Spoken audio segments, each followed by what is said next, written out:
Welcome back to the Victory Education Lounge, everyone. I'm your host, Maurice, and today we're diving into part 57 of our series, focusing on the role of adipokines in insulin resistance. Before we begin, please take a moment to like this video, subscribe to our channel, and share your thoughts or experiences in the comments below. Your engagement helps us reach more people with this vital information. Have you ever wondered about the role of adipokines in insulin resistance? It's a fascinating world of molecular signaling that tells a tale of our body's metabolic health. Adipokines are essentially signaling molecules, little messengers if you will, that are secreted by adipose tissue, commonly known to us as body fat. These molecular messengers are not random chit-chatters. They have a significant role to play in our bodies. They are instrumental in regulating metabolism, controlling inflammation, and maintaining insulin sensitivity. This trifecta of roles makes them a critical component of our body's metabolic machinery. Imagine adipokines as conductors of a grand orchestra where each instrument represents a different bodily function. The conductor ensures that the entire orchestra plays in harmony. Similarly, adipokines ensure that our metabolic processes, inflammation responses, and insulin sensitivity stay in sync. When adipokines play their part well, our body's orchestra delivers a melodious performance, symbolizing good health. But when they falter, the music falters too, leading to disharmony, which, in the context of our body, translates into conditions like insulin resistance. Now you might be wondering, why are we discussing this? Well, gaining a deeper understanding of adipokines and their function can provide us with valuable insights.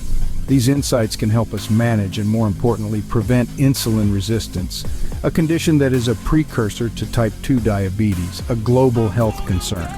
So you see, adipokines, these tiny molecular conductors, have a major role to play in our health. And as we delve deeper into the world of adipokines, we will uncover how different types of adipokines influence insulin resistance. With a basic understanding of adipokines, let's delve into specific ones and their roles in insulin resistance. Let's start with two key adipokines, leptin and adiponectin. Leptin, often referred to as the satiety hormone, is a crucial player in the regulation of body weight. It signals to our brain that we are full, thereby reducing appetite and promoting energy expenditure. But like all good things, it comes with a catch. In cases of obesity, we often see a phenomenon called leptin resistance, where, despite high levels of leptin, the body fails to respond to its signals, leading to persistent hunger. Picture Sarah, a 40-year-old battling obesity. Despite her high leptin levels, she constantly felt hungry. By tailoring a leptin-sensitive diet and exercise regimen, she managed to improve her insulin sensitivity over time. Adiponectin, on the other hand, wears many hats. It improves insulin sensitivity, has anti-inflammatory effects, and even plays a protective role in our cardiovascular system. However, the levels of this beneficial adipokine tend to decrease with obesity and insulin resistance. Consider John, a 55-year-old diagnosed with type 2 diabetes. He decided to increase his adiponectin levels through regular exercise and a Mediterranean diet. After 6 months, he noticed a significant improvement in his blood glucose control. So, you see, leptin and adiponectin are like two sides of the same coin, each playing a vital yet distinct role in the regulation of our metabolic health. While leptin focuses on energy balance and appetite regulation, adiponectin looks after insulin sensitivity and inflammation management. But in conditions like obesity and insulin resistance, these adipokines can lose their balance, leading to further metabolic complications. However, it's not all doom and gloom. By understanding the roles of these adipokines and making targeted lifestyle modifications, we can potentially manage and even prevent insulin resistance. Sarah and John are prime examples of this. As we have seen, leptin and adiponectin have significant roles in insulin resistance. Let's explore further. Moving on, we'll look at resistin and visfatin. Resistin, as the name might suggest, is associated with insulin resistance. It's a fascinating little molecule that plays a key role in regulating blood sugar levels. On the flip side, elevated levels of resistin are often seen in conditions such as obesity and diabetes, hinting at its darker potential. Let's imagine Maria, a 35-year-old woman battling polycystic ovary syndrome or PCOS. Upon discovering her resistin levels were abnormally high, she teamed up with a nutritionist to develop an anti-inflammatory diet plan.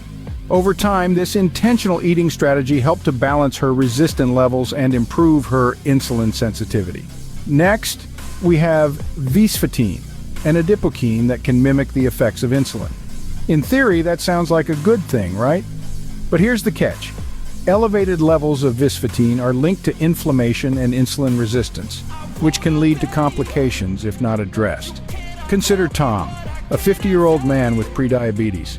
Recognizing the potential dangers of high visfatin levels, he focused on stress management techniques and ensuring he got regular quality sleep.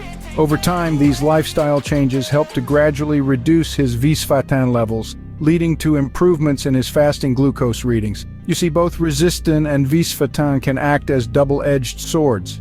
While they have their roles in our bodies, it's their overactivity or overproduction that can lead to insulin resistance and other metabolic issues. But remember, lifestyle modifications can play a significant role in managing these adipokine levels, just like Maria and Tom showed us. Resistin and visfatin, just like leptin and adiponectin, play crucial roles in insulin resistance.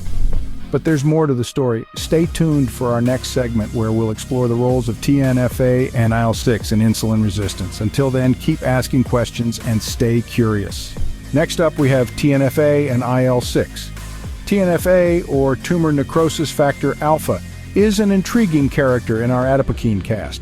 It's a key player in immune responses, helping our body to combat infection and disease. However, like any good drama, there's a twist. When TNFA levels are chronically elevated, it can contribute to insulin resistance, creating a challenging scenario for our bodies. Consider Lisa, a 45-year-old living with rheumatoid arthritis. She found that managing her TNFA levels was a double win.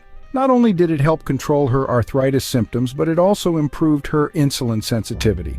Using a combination of medication and an anti-inflammatory diet, she was able to keep her TNFA levels in check, illustrating the importance of a holistic approach to health. Then we have IL-6, or interleukin-6. This adipokine wears many hats, playing a crucial role in immune function and muscle metabolism. However, if IL-6 levels are chronically elevated, it can contribute to insulin resistance. Meet Mike, a 60-year-old living with metabolic syndrome. He discovered that strength training was a game changer for him. Regular workouts helped to modulate his IL-6 levels, yielding two significant benefits: an increase in muscle mass and improved insulin sensitivity. Mike's story shows us that sometimes the simplest activities like lifting weights can have a profound impact on our health. So, what's the takeaway from our exploration of TNFA and IL-6?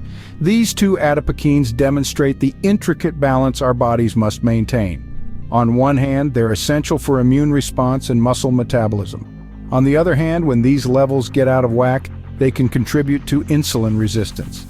It's a delicate dance, but with careful management and a proactive approach, we can help our bodies stay in rhythm. TNFA and IL-6 add another layer to our understanding of insulin resistance. Let's look at the final pair of adipokines. Last but not least, we have chemarin and omentin. Chemarin is a fascinating player in our adipokine lineup. This molecule is instrumental in regulating adipocyte development and metabolism. On the plus side, these functions are essential for maintaining a healthy balance of fat cells in our bodies. However, there's a downside. When chemarin levels get too high, they're often associated with insulin resistance and inflammation. For instance, meet Emma, a 30-year-old with a family history of diabetes. Recognizing her genetic predisposition, Emma focused on maintaining a healthy weight to keep her chemarin levels in check. Regular checkups showed improved insulin sensitivity, demonstrating the value of proactive health management. On to our final adipokine, omentin. This molecule enhances insulin sensitivity and has anti-inflammatory properties, aiding our bodies in processing sugar and reducing inflammation. But, just like our other adipokines, there's a catch. Omentin levels are typically lower in individuals with obesity and insulin resistance.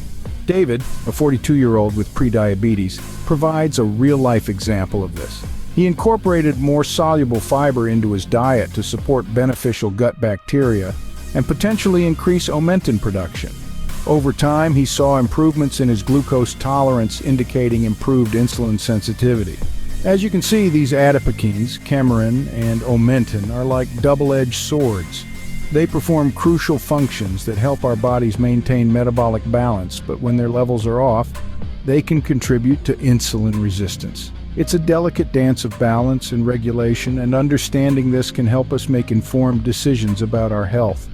With Cameron and Omentin, we complete our exploration of the role of adipokines in insulin resistance. It's been a fascinating journey, uncovering the roles these molecules play in our health. Remember, knowledge is power, and understanding these concepts can help us take control of our health. Thanks for joining us today. Thank you for joining us in the Victory Education Lounge. If you found this information helpful, please give us a thumbs up and share this video with someone who might benefit. Don't forget to subscribe for more content on optimizing your health and wellness. The information presented in this video is for educational and entertainment purposes only. Any health-related decisions should be discussed with a licensed physician.